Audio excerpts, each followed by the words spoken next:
The Dark Flower by John Galsworthy, Section 39.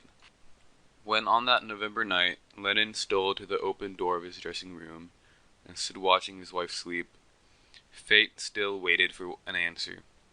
A low fire was burning, one of those fires that throw faint shadows everywhere, and once and again glows so that some object shines for a moment. Some shape is clearly seen, the curtains were not quite drawn, and the plane tree branch with leaves still hanging, which had kept them company all the 15 years they had lived there, was moving darkly in the wind, now touching the glass with a frail tap, as though asking of him, who had been roaming in that wind so many hours, to let it in. Unfailing comrades, London plane trees. He had not dared to hope that Sylvia would be asleep. It was merciful that she was. Whichever way the issue went, that issue so cruel. Her face was turned towards the fire, and one hand rested beneath her cheek, so she often slept. Even when life seemed all at sea, its landmarks lost, one still did what was customary. Poor tender-hearted thing, she had not slept since he told her, 48 hours, that seemed such years ago.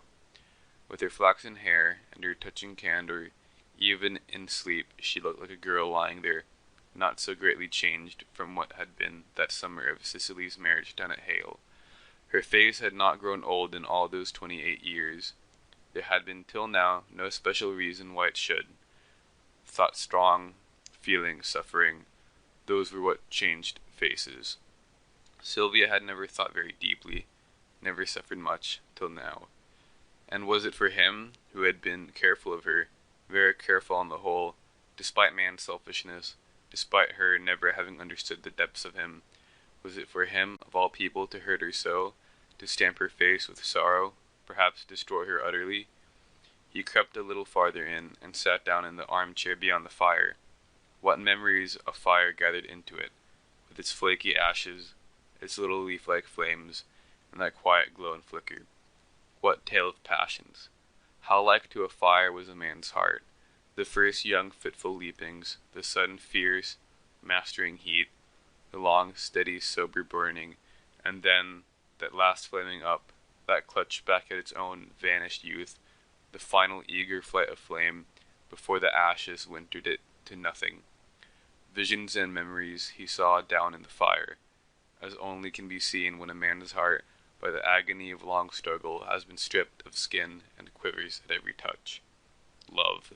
A strange, haphazard thing was love, so spun between ecstasy and torture, a thing insidious, irresponsible, desperate, a flying sweetness more poignant than anything on earth, more dark in origin and destiny, a thing without reason or coherence. A man's love life, what say had he in the ebb and flow of it?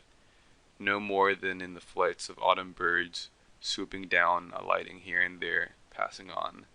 The loves one left behind, even in a life by no means vagabond in love, as men's life went.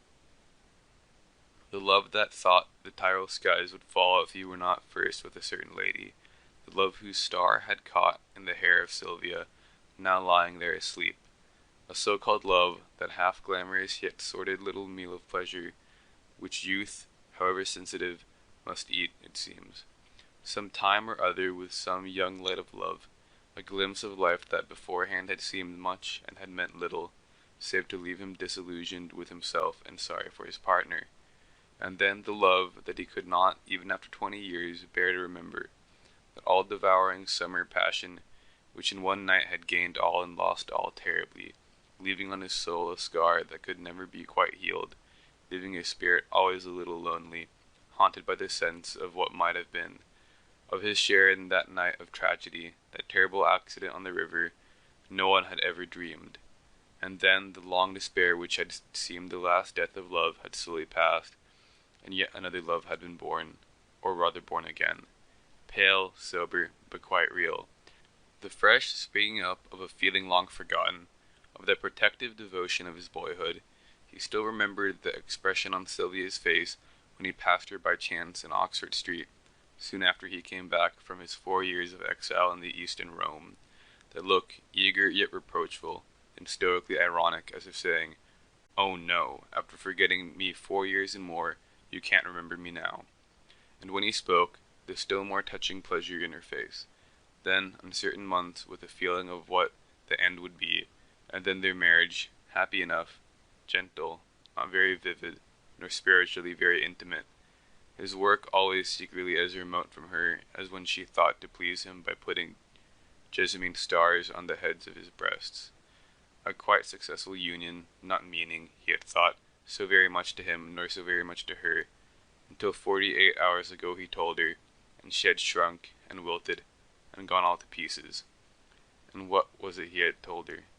A long story, that. Sitting there by the fire, with nothing yet decided, he could see it all from the start, with its devilish, delicate intricacy, its subtle, slow enchantment spinning itself out of him, out of his own state of mind and body, rather than out of the spell cast over him, as though a sort of fatal force, long dormant, were waking up again to burst into dark flower. End of section 39.